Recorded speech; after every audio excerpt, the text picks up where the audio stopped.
Hi, I'm Kanika. I'm Vivian. I'm Rachel.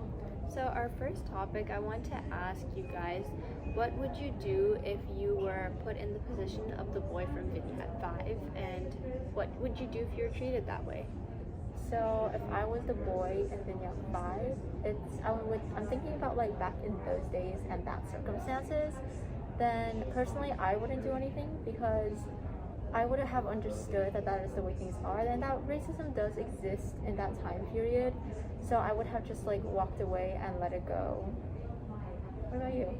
Yeah, people are not accepting as they are nowadays. So I don't think much will change if I do speak out. I think the situation will just escalate from there. So either I will complain at home or file a complaint and get service where someone would actually accept me somewhere else. Because speaking out there,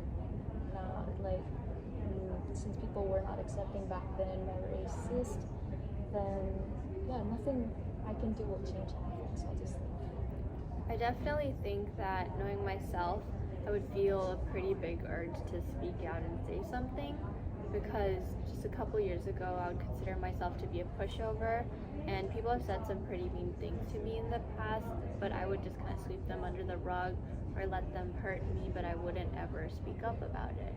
So in this day and age, I would say something in present time, but thinking about the boys' position, I don't know if I would really want to say anything. In fact, I think I wouldn't, just because I know that they didn't have the same rights as we did. They don't have the same freedom of speech as we do, and that their words could have bigger consequences and repercussions than our words do have now. So now that we put ourselves in the boys' position, I want to ask you guys, have you guys ever experienced any type of racism or anything similar to this experience? So I thankfully have not because I've grown up in Arcadia since like elementary school and kindergarten. So as you know, Arcadia is kind of an Asian-filled community, and as an Asian myself, I thankfully don't have to experience that type of racism. And even before I moved to Arcadia, the place I lived at was also where like my mom's friends were, and so they were also Asian people. So I just never really had that type of experience. Yeah, and we live in this ethnic enclave, as you said, this Asian community, but I'd also like to say it's also very diverse in other everything else. So I haven't experienced racism to its extent. I have experienced a long time ago when I was younger, though, people giving me comments that could be seen as rude, but I would just see them as more curious comments, like asking about, oh, that food, that looks weird. They're just not used to what I have, So yeah, they're just curious comments, so no, I have not experienced racism. I think it's similar to me where I haven't experienced racism to the extent as the boy did in the story. It was mostly from maybe lack of knowledge that I've heard some racist comments, but it was nothing too severe. But I've definitely seen my brother and my father who wear turbans go through some pretty bad situations where people have like cussed my dad out on the streets just for wearing a turban, like have called him a terrorist. And I've even heard stories about my brother facing racism as a child in this school district. I know that when he was a kid in elementary school, there was like a boy that threw rocks at him just because of the way he looked and that he looked a little different from all the other kids. So yeah. So as for our next question, I want to ask you guys, what do you think the father would do, and how do you think the father would react when the boy goes home to him? I don't think the father will be that surprised by his kid's comment. He'll just have to break him the news of, this is how the world works. You can't do much about it. You can complain back home, but nothing you'll say or do outside, like I mentioned before, will change anything as seen in their circumstance and back in the day. But to bring back a little bit, nowadays I would also speak out because, hey, that's wrong. I'm not afraid to say something. Back in his day, though, I would say that the parents will just, since it is during that time, I don't think, the father will just say you can't do much about it. It's okay, no worries. I agree with that. I think that the child would definitely wonder or like be thinking to himself, why did they deny me service? And he would probably go to his father and say something about it. But sadly, the father has probably been through the same thing as a child where he also didn't know why he was being treated differently, but as the father has lived a longer life, he now realizes that he doesn't have the power, nor does he have the authority to actually do anything or change anything.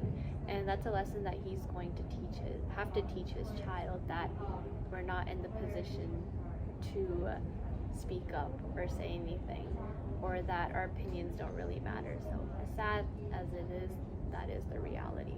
I agree with you, and I think that's also an important part of River's story, in how the parents want to give the children hope and have them and give them faith too.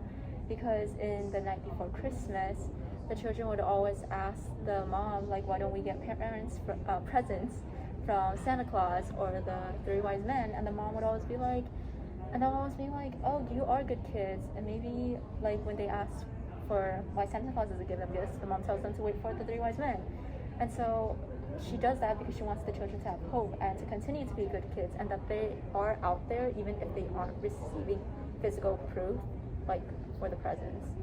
I definitely agree. I think that the parents want their children to hold on to as much hope as they can and for as long as they can. So the parents keep telling them that same white lie over and over again.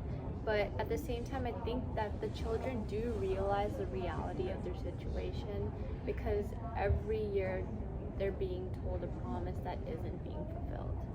That is a reoccurring theme, how parents want the best for their kids, but they don't really realize that their kids actually know much more that's going on than they believe. So, like in vignette number 1, when the mother tries to offer water to the spirits, and the kid always drinks it secretly.